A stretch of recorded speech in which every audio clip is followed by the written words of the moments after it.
A cada quanto tempo o paciente com diabetes deve fazer o exame do fundo do olho?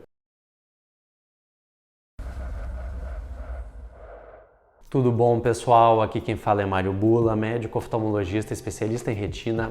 Hoje vamos conversar um pouco mais sobre a retinopatia diabética, que é a principal causa de cegueira em pessoas em idade ativa. E eu, como especialista em retina, muitas vezes acabo me deparando com casos bastante tristes onde o paciente nem sabia que poderia ter problema nos olhos devido à diabetes e acaba indo fazer uma consulta oftalmológica quando já está praticamente perdendo a visão.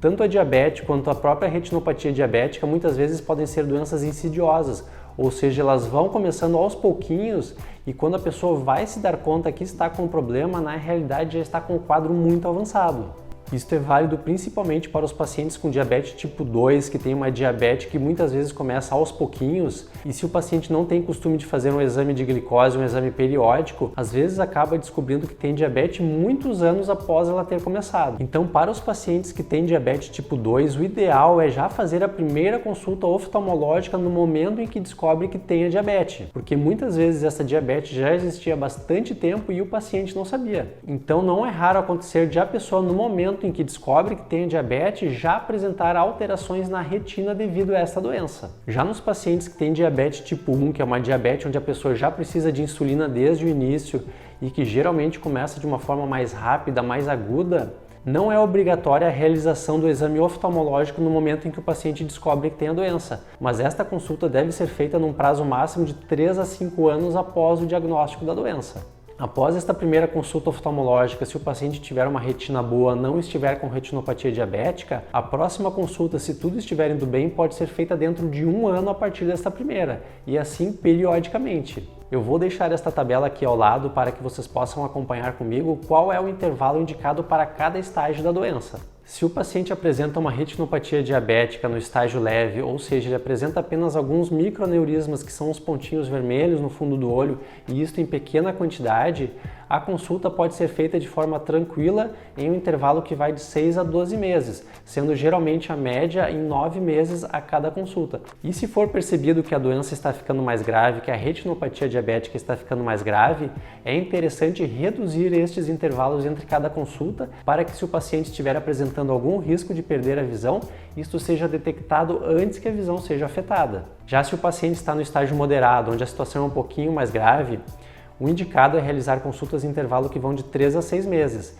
Na realidade, tem-se indicado um intervalo de 6 meses com bastante tranquilidade também nesses pacientes que têm a retinopatia diabética moderada. Nos casos de retinopatia grave, de retinopatia severa, o ideal é manter um acompanhamento bastante de perto, com uma média em torno de 3 meses. E se é percebido que este paciente já está apresentando alguma complicação, como por exemplo a presença de neovasos, o que é chamado de retinopatia proliferativa, então este intervalo tem que ser menor ainda, variando entre 1 e 3 meses no máximo.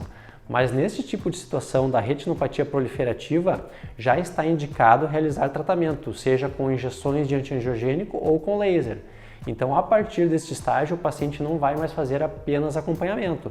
Desde a retinopatia grave, quando ela está passando para a retinopatia proliferativa, o ideal é iniciar o tratamento para evitar complicações como, por exemplo, a hemorragia vítrea, que é a hemorragia dentro do olho, o descolamento de retina e até o glaucoma neovascular, que é um glaucoma bastante grave. Da mesma forma como a retinopatia proliferativa pode prejudicar bastante a visão do paciente, o edema macular é a principal causa de baixa de visão em pacientes que têm diabetes.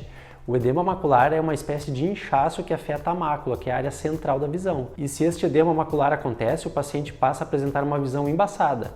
Então, neste tipo de situação, também está indicado o tratamento, geralmente com injeções intravítreas de antiangiogênico. Em geral, a cada mês o paciente acaba sendo visto novamente. É sempre bom lembrar, como eu já falei em outros vídeos, que o ideal é que o paciente controle a diabetes da melhor maneira possível, pois isso é a melhor maneira de evitar complicações, sejam elas complicações na visão, no rim, no cérebro, no coração ou em qualquer parte do corpo.